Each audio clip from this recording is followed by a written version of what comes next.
Restez pas plantés là, c'est le podcast qui met en lumière l'ensemble des connaissances scientifiques qui ont été engrangées depuis l'histoire de l'humanité par celles et ceux qui observent et étudient le verre qui nous entoure. Réapprendre à connaître les plantes par le prisme des sciences. Voilà l'idée de cette émission pour vous faire voyager des sciences expérimentales aux sciences humaines et sociales en passant par les sciences naturelles. Moi, c'est Delphine, je suis docteur en biologie végétale et je m'intéresse aux interactions entre les plantes et leur environnement. Et moi, c'est Lucia. Je suis doctorante et je travaille sur la perception de la sensibilité des plantes. On en est venu à se questionner sur les relations plantes-humains. Ce que cela implique sur notre connaissance du monde végétal, mais aussi et surtout tout ce qu'il reste à découvrir de ces dernières.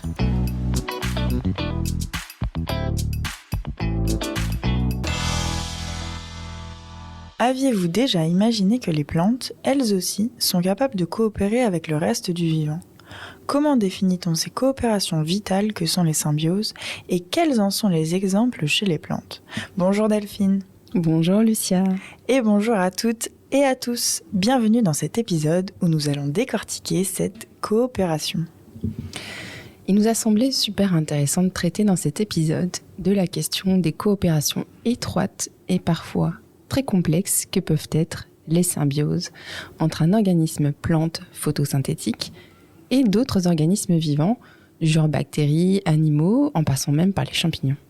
Nous allons donc éplucher ce que veut dire le terme symbiose en biologie et en particulier dans le monde du végétal, et ainsi citer quelques exemples assez bien connus, intéressants et inspirants. Alors Lucia, l'étymologie du mot symbiose, elle est vraiment parlante puisqu'elle vient du mot grec symbiosis qui veut dire vie en commun, provenant lui-même du terme synbio, soit vivre ensemble. Finalement, c'est assez parlant pour le mot symbiose.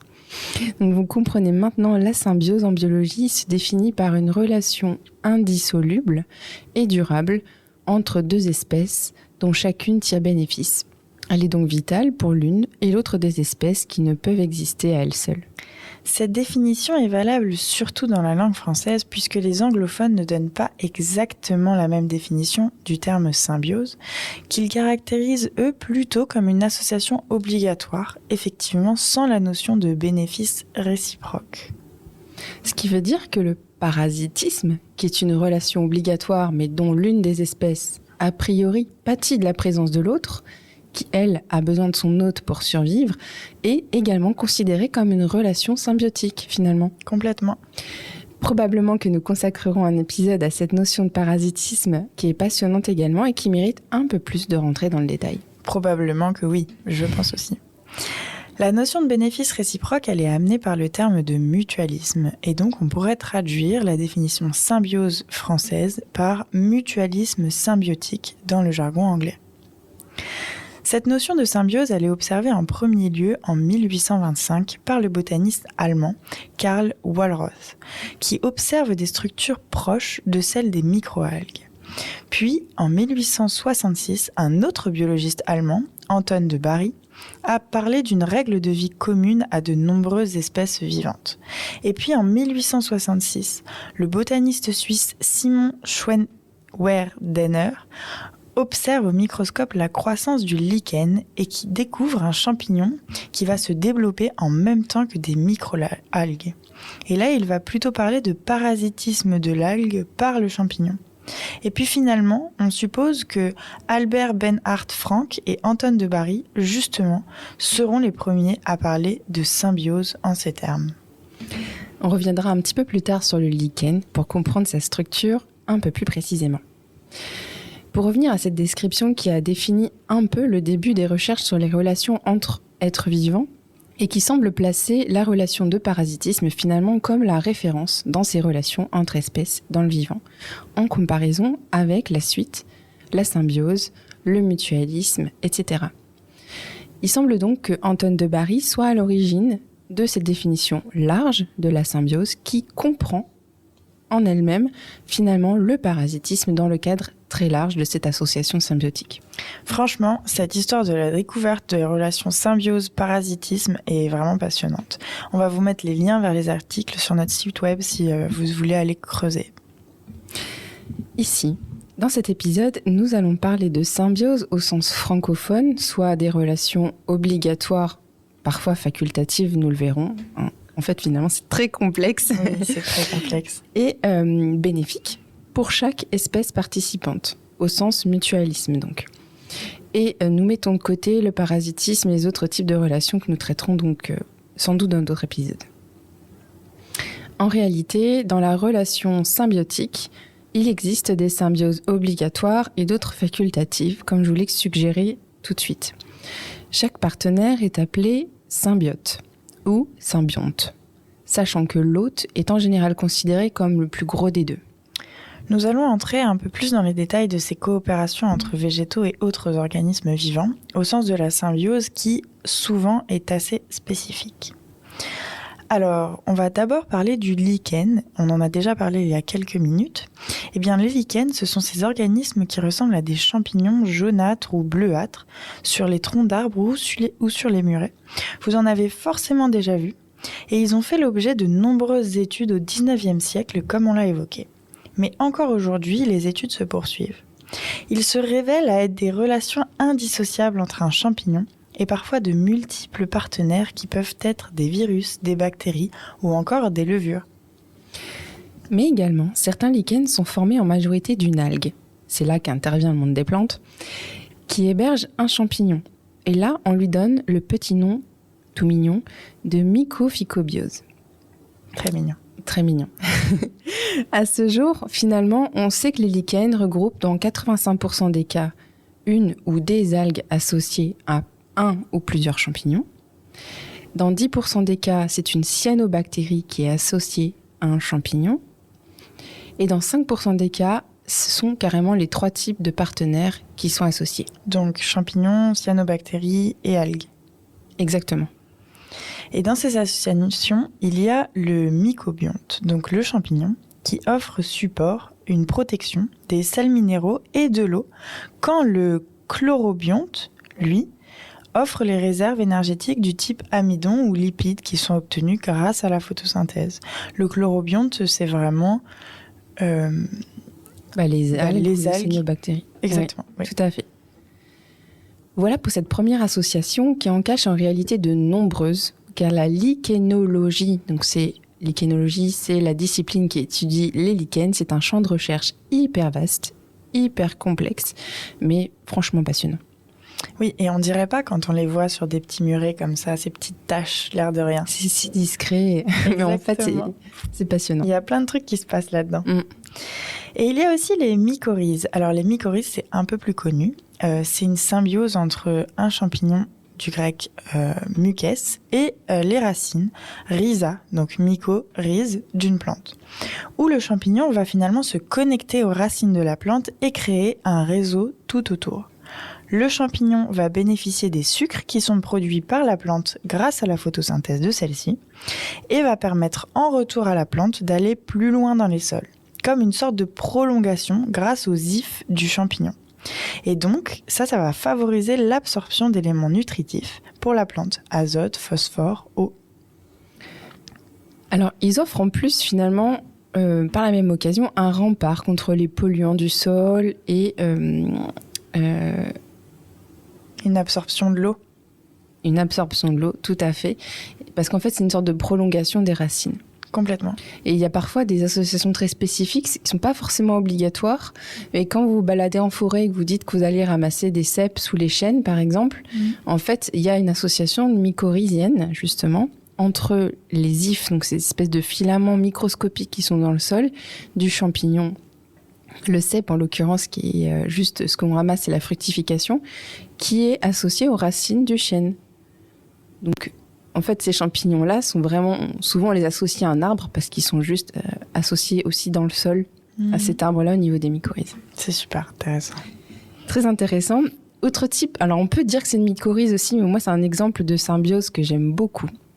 C'est celui des orchidées, qui est aussi très complexe et pour lequel les définitions ne sont pas forcément très arrêtées. Chez les orchidées, les graines, elles n'ont pas de réserve, donc elles n'ont pas d'amidon. Ça veut dire que contrairement aux autres graines, elles ne peuvent pas germer, même s'il y a de l'eau, même si les conditions sont réunies, parce qu'ils n'ont pas l'énergie nécessaire dans la graine pour germer. confère à l'épisode avec Ayad Bouto, une super interview qui parle justement des graines. Tout à fait. Pour arriver à germer, elles vont s'associer donc à une espèce de champignon spécifique, qui est Rhizoctonia, qui va leur fournir l'énergie nécessaire à leur germination. Plus tard, quand l'orchidée est adulte, elle va devenir verte, donc photosynthétique, mais elle poursuit son association avec un champignon en lui fournissant les sucres issus de la photosynthèse, alors que le champignon, lui, continue à lui apporter eau et sels minéraux. Exactement. Et il se trouve que certaines orchidées vont rester non photosynthétiques, donc elles ne seront pas vertes adultes, et vont là continuer à être dépendantes du champignon. Mais il y a aussi d'autres cas de symbiose et certaines plantes vivent également en association avec des bactéries. On a déjà évoqué ces associations d'ailleurs dans l'épisode avec Alia Delagi sur les micro-organismes et les plantes. Et dans ces associations, ce sont des bactéries du genre Rhizobium en général qui vont s'associer avec une plante de la famille des Fabacées. Colza, soja, trèfle, mais aussi parfois d'autres familles comme les rosacées. Dans la plupart des cas, cela va entraîner la formation de nodules au niveau des racines, parfois des tiges d'ailleurs, et c'est-à-dire que la bactérie va induire la déformation des poils absorbants des racines. Les poils absorbants des racines, c'est vraiment des tout petits poils qui sont au niveau des racines qu'on peut voir de temps en temps. Et ça, donc la bactérie, elle va induire la déformation au niveau de ces poils absorbants en des petites boules qui vont abriter des bactéries, mais qui seront irriguées par les vaisseaux de la plante.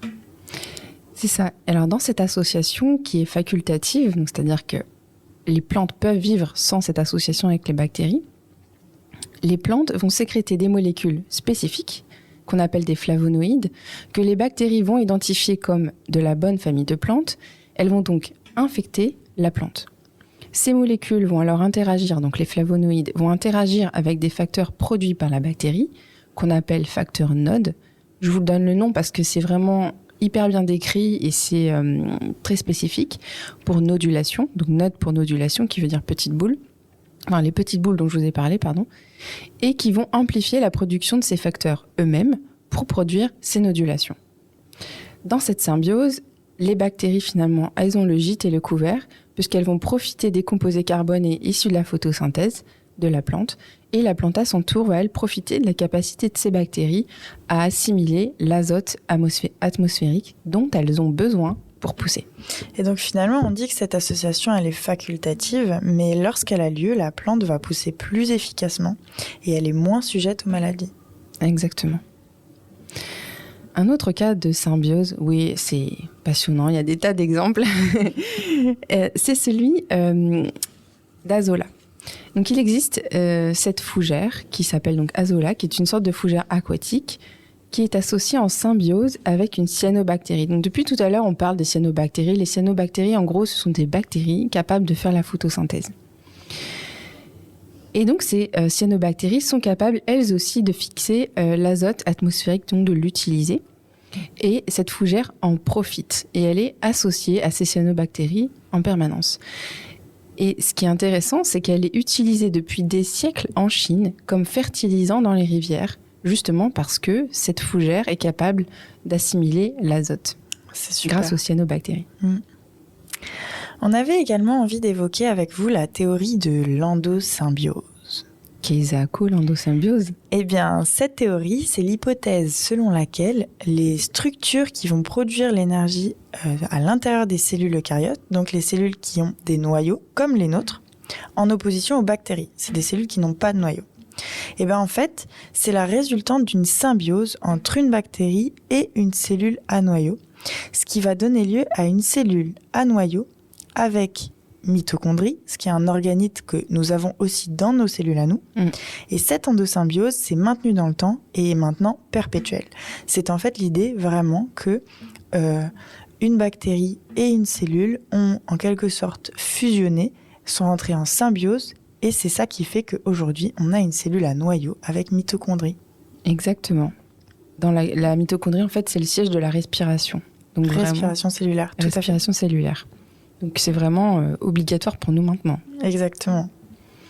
Et par la suite, certaines de ces cellules, avec mitochondrie, ont subi, entre guillemets, une deuxième symbiose, endosymbiose, c'est-à-dire qu'elles ont, comme tu dis, fusionner en quelque sorte avec une bactérie qui cette fois était photosynthétique, potentiellement peut-être une cyanobactérie, et donnant lieu à une cellule avec mitochondries, mais aussi plaste, et entre autres chloroplaste dans le cas de la lignée verte des plantes. Deuxième symbiose, endosymbiose secondaire, qui s'est également maintenue dans le temps et qui a donné donc le règne des plantes. Exactement. En fait, là, on vous parle des cellules à la base du règne végétal. C'est super intéressant. Il y a un autre cas qui est intéressant de symbiose avec les plantes, et celui-ci, c'est celui de la limace de mer Elysia chlorotica, aussi appelée Élise émeraude, parce que c'est une symbiose entre une algue et une limace de mer. Cette limace est verte en général, et il a été dit que c'était le premier animal à réaliser la photosynthèse. Mais alors, est-ce que c'est vraiment possible ça ? Écoute, au départ, c'est pas directement la limace qui réalise la photosynthèse. Ok. Ouais. En effet, au début de son cycle de vie, donc la limace est née sur l'algue. Ouais. Donc autour, un peu, c'est comme son nid finalement. Et donc elle va se nourrir de cette algue-là. Ok. Donc cette algue, elle s'appelle Vaucheria litoria. Et cette limace, à force de se nourrir, devient progressivement verte. Pourquoi ? Parce que l'algue va être digérée, mais elle va rester à l'intérieur de l'intestin de la limace, et en particulier... La limace va garder ses chloroplastes. Les chloroplastes, c'est vraiment ce qui, à l'intérieur de chacune des cellules végétales, va produire l'énergie photosyntétique. Et donc, grâce à ça, la limace va faire la photosynthèse. Et on appelle cette forme de symbiose la kleptoplastie, comme le fait d'être kleptomane. Oui, c'est ça. Marrant. En fait, elle vole les plastes de l'algue. Exactement. Et du coup, elle est capable d'utiliser l'énergie lumineuse pour produire sa propre énergie carbonée. Exactement. C'est quand même trop fort. Et c'est trop beau. Franchement, ça vaut le coup d'aller voir les vidéos, les photos de cette limace. Exactement. Eh bien, on arrive au terme de cet épisode. On a tenté de vous montrer un peu un panel des symbioses qui peuvent exister dans le vivant avec les plantes, qui sont un cas de coopération franchement fascinant, mais franchement complexe aussi. Donc voilà, il y a plein de choses encore à découvrir, et cela met une fois de plus en évidence le fait que les plantes sont des organismes qui communiquent et qui interagissent avec ce qui les entoure, et on le voit un peu plus à chacun de nos épisodes. On espère que vous avez passé un bon moment. On vous donne rendez-vous pour le prochain épisode, et en attendant, restez pas plantés là.